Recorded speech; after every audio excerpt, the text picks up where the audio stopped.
क्या आदिल ने जो आरोप आपके ऊपर लगाया है कि किसी धर्म को आपने नहीं छोड़ा है, ऐसा बड़ा आरोप उन्होंने लगाया है, पीएम से गुहार कर रहे हैं, क्या कहेंगे आप आदिल के तमाम आरोपों पर? पहले क्योंकि आपको आरोप तमाम पते हैं। मैं हिंदू धर्म में पैदा हुई। मेरी माँ जया सावंत, मेरे डैडी आनंद सावंत। फिर मेरी माँ जो है जीसस में बिलीव करने लगी।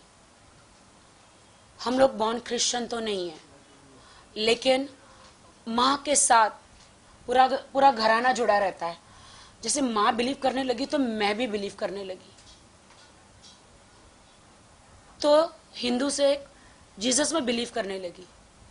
शादी मेरी एक मुस्लिम लड़के से हुई। तो शादी निकाह होने के बाद क्या मेरा फर्ज नहीं बनता है कि मैं इस्लाम धर्म की रिस्पेक्ट करूं, मैं नमाज पढ़ूं? पति ने जो मुझे निकाह जब कराते हैं, कबूले के साथ साथ ला इलाहा इल्लल्लाह मोहम्मद रसूल अल्लाह वो पढ़ाते हैं, तो क्या मैं नमाज ना पढ़ूं? नमाज पढ़ना भी मुझे आदिल ने सिखाया। वो मुझे कहते हिंदू थी, ये हिंदू है, क्रिश्चियन है, मुसलमान है। ये मैंने आपको बताया।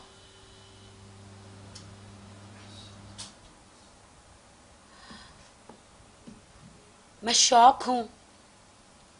यही मीडिया है ना जिन्होंने मेरा सपोर्ट किया था, यही मीडिया है ना जिसको मैंने सारे सबूत दिए थे। न मेरा माँ है, न बाप है, न इस दुनिया में कोई है। मैं सालों से मीडिया में हूं। किसका बिगाड़ा है मैंने? कभी किसी का नहीं बिगाड़ा, किसी के साथ बुरा नहीं किया। सारे सबूत हमेशा आपको देते गई। आपको सारे सबूत देने के बाद भी आप लोग आंख बंद करके कैसे बोल सकते हो कि आप तो बेगुनाह थे, 6 महीने अंदर रहे? क्या हमारे देश का कानून, आप लोग उनको ललकार रहे हो कि वो लोग ने आदिल को बगैर सबूत के ऐसे ही 6 महीने डाल दिया? क्या मेरे पास कोई सबूत नहीं थे? आदिल ने मुझ पे इतनी मार पिटाई करी थी, शादी के 1 महीने के बाद ही मार पिटाई शुरू हो गई थी। लेकिन मैं तो हूं राखी सावंत ना, कंट्रोवर्शियल गर्ल। कौन मानेगा मेरी बात? कौन मानेगा मेरी बात? नीचे इंस्टाग्राम हर जगह लिखते हैं, अच्छा पहला पति था, इसका तो घर कभी नहीं बसेगा, अभी तो शादी भी नहीं हुई, पहले लिख के आ जाता है, इसका तो घर कभी नहीं, इसको भी छोड़ेगी, इसको भी लूट लेगी। पहले ही, अभी तो शादी भी नहीं हुई, पहले से ही बोलना शुरू कर देते हैं लोग। आदिल से मेरी शादी हुई कौन से सर्कमस्टांसेस में हुई? इन्होंने प्लान किया था। शैली जो है आदिल की उस टाइम पे सिस्टर थी, शैली, आज वो उनको दोस्त कहते हैं और दुश्मन कहते हैं। वो मेरे साथ मुंबई में बिजनेस करना चाह रही थी। मेरी 4 बंगले की जगह है, वो वहां पे वो एक क्लिनिक खोलना चाह रही थी। हमारा एग्रीमेंट हुआ था। तो उन्होंने कहा राखी तू तो छोटी गाड़ी में घूमती, अच्छा नहीं लगता, मैं तुझे एक गाड़ी गिफ्ट करना चाहती हूँ। तो आदिल का बिजनेस था छोटा मोटा, सेकेंड हैंड कार के देता था। तो ये लोग भाई बहन आपस में थे। तो उन्होंने मुझे शैली ने बोला कि you come here, I want to gift you car. मैंने कहा जरूरत नहीं है। मैंने कहा शैली आप एक काम करो ना, कार आप है ना मुंबई भेज दो। बट अब मुझे नहीं पता कि वहां पे क्या षड्यंत्र रचा जा रहा है आदिल खान दुरानी का। आदिल खान दुरानी ने कहा कि नहीं दीदी कुछ भी हो जाए उसको यहाँ बुलाओ। उसने बोला नहीं आदिल, उस कार बना के उसको भेज दे बाय रोड। नहीं दीदी उसको कुछ भी बोला इधर बुलाओ, कुछ भी हो जाए उसको इधर बुलाओ। मैंने कहा मैं नहीं आ रही हूँ। 1000 बार मना करने के बाद भी उसने बोला नहीं, आपको क्या क्या चाहिए अंदर कार में ये। तो फिर मैं बोली यार कभी मैं BMW कार में घूमी नहीं हूँ। मैं कार लेने चली गई, लेकिन उसके पहले उसने प्लान बना के रखा था कि राखी को कैसे षड्यंत्र रचाना है, कैसे जाल डालना है। हाँ मैं दूध पीती बच्ची नहीं हूं, बट वो जाल मुझे नहीं दिखाई दिया। मैं गई, शर्म आती है मुझे भाई के सामने बोलते हो। मुझे कहीं खौफ था, इसलिए मैं अपने भाई राजीव खैंची को यहाँ से लेकर गई साथ में टिकट बना के। उसने उसका मैंने बोला 2 रूम बुक करना। उसने 1 रूम मेरा इधर बुक किया, 1 रूम कहीं दूर कहीं राजीव का बुक कर दिया। बोली भाई आपका रूम कहाँ है? उन्होंने बोला दूर है। इनका एक बंदा आया, मैं आदिल रूम में थे, बाहर से लॉक मार के चला गया।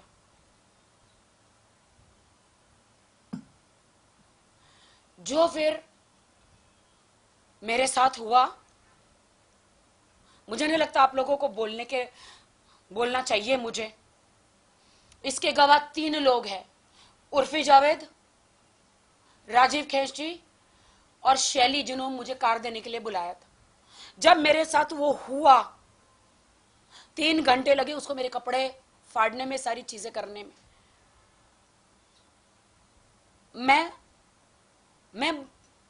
मैं दुनिया की लड़कियों को न्याय दिलाती हूं। मैं कैसे बाहर जाके बोलूं कि मेरे साथ क्या हुआ है? कौन मानेगा? कौन मानेगा? क्या होगा? मैंने उस वक्त ठान लिया कि मैं पुलिस में जाऊंगी और मैं कंप्लेंट करूंगी हर चीज। मैंने उर्फी को तुरंत फोन किया। उर्फी रो रो के, उर्फी मैं क्या करूं? उर्फी मेरी बेस्ट फ्रेंड थी तभी। उर्फी ने बोला मैं तेरे को अभी से अभी के अभी कार भेज रही हूं, तू आ जा, तू होटल तेरा चेंज करवा देती हूँ, तू आ जा अभी का अभी, तुझे मैं वहां से कार भेज रही हूं। भाई बिल्कुल आप पूछ लेना आप लोग उर्फी से। और दूसरे दिन वो कार दे रहे थे मुझे। मैं बात नहीं कर रही थी। मैंने कहा आपने गलत किया। मैंने शैली को बताया, मैंने सबको बताया, क्यों नहीं बात कर रही हो, ये वो। फिर इसने बोला कि don't be sad, you are a nice girl, I want to marry you. दूसरे दिन I love you, I want to marry you, I want to live with you, मैं तेरे साथ रहना चाहता हूं। उस वक्त मेरा दिल नरम हो गया। मैंने कहा चलो ठीक है, इसने ये सारी चीजें तो करी है, लेकिन बंदा शादी करना चाह रहा है। उस वक्त मैंने अपना मन बदल दिया। वो मुझे गोवा लेकर गया। मैं गोवा गई मेरे फंक्शन के लिए। वो वहां बाई कार पहुंचा, शैली भी पहुंची, मैं मेरी मां के साथ गई थी। मैंने उस वक्त मां को नहीं बताया। गोवा में वो 2 मौलाना को लेकर आया। होटल कौन सी थी वो मैं आपको बता दूंगी, कौन से होटल में मैं रुकी थी। सीसीटीवी फुटेज भी आप देख सकते हैं वहां पे, 1 साल पुराना। 2 मौलानों को लेकर आया। मैंने बोला अगर आपने बोला है मुझे वहां पे शादी करेंगे, ये वो निकाह करेंगे, नहीं करेंगे तो मुझे मीडिया में मैं तो जाऊंगी, मैं मेडिकल भी जाऊंगी, पुलिस स्टेशन भी जाऊंगी कि आपने मेरे साथ क्या किया। देन मौलाना को लेकर आए। मौलाना मुझे देख के डर गए, गोवा के मौलाना। अरे भाई राखी सावंत का निकाह, नहीं हम नहीं करेंगे, हम नहीं करेंगे। फिर मैंने बोला मौलाना सुनो, इन्होंने मेरे साथ क्या बोलते जीना किया है और ये मेरे से निकाह करना चाहते हैं, मैं भी इनसे करना चाहती हूँ। आप अल्लाह को जवाब देंगे कि क्या आप मेरा निकाह नहीं कराना चाह रहे? जब हम दोनों राजी हैं तो वो बोलते कि आदिल खान दुरानी क्या बोलते हो? तो वो बोलता है कि हाँ मुझे निकाह करना है। हालांकि वो मेरे बारे में सब जानते थे, रितेश के बारे में, मेरी कंट्रोवर्सीज के बारे में, मेरी जिंदगी एक खुली किताब है सबके सामने। कहीं एक छोटे से मैं टेलीविजन पे नहीं छपी हूं, मैं एक ब्रांड हूं। वो मेरे बारे में सब जानते थे। लेकिन उसने कहा एक दिन कि अरे मुझे पता नहीं था तुम कौन हो। और बाद में मुझे बोलते हैं घड़ी घड़ी स्टेटमेंट चेंज कि तुम एक बहुत बड़ा ब्रांड हो, मुझे शेरा भाई से मिलाओ, मैं वहां पे एक सलमान भाई से मिलाओ, मैं एक बड़ा शोरूम कार का डालना चाहता हूं। मैंने बोला ये सारी बातें बाद में हटाओ। उस वक्त मैंने शेरा भाई से बात कराई थी जब हमारा रजिस्ट्रेशन हुआ तो मुंबई आया था। शेरा भाई से सब साथ में टेबल पे बैठे थे, शैली सब एम्प्रेसा में। मैंने कहा था भाई अगर कोई कारवार चाहिए तो बताना। भाई ने बोला ठीक है, कोई भी कारवार चाहिए तो मैं बताऊं। गोवा में मौलाना आए, शादी कराई हमारी, और मैंने बोला मौलाना जी मुझे सर्टिफिकेट चाहिए। उन्होंने बोला इमीडिएटली नहीं देते, तुम्हारे गवाह नहीं है, क्योंकि वो गवाह ही नहीं, मुझे मालूम ही नहीं निकाह क्या होता है, मुझे पता ही नहीं कि निकाह में गवाह भी चाहिए, मुझे मालूम ही नहीं है। फिर मौलाना चले गए, हमारा फंक्शन करके वो मैसूर चला गया, मैं मुंबई आ गई। मैं रोज मौलाना जी को फोन कर रही हूँ, मुझे सर्टिफिकेट दो सर्टिफिकेट दो। इन्होंने मौलाना जी को बोला कुछ भी हो जाए, कुछ भी हो जाए, राखी को सर्टिफिकेट देना नहीं, किसी भी हालत में सर्टिफिकेट देना नहीं।